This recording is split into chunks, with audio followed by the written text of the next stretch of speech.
This is what we're making for dinner today. On the 4th of April, we're making some fish soup. And these are the ingredients, just basic ingredients. So guys, these are the vegetables. We're going to blend in a few.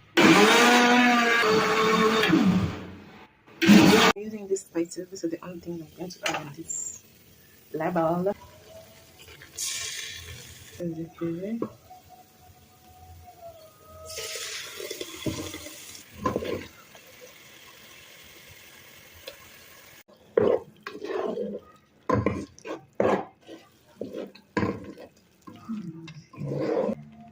I just put some black pepper in it.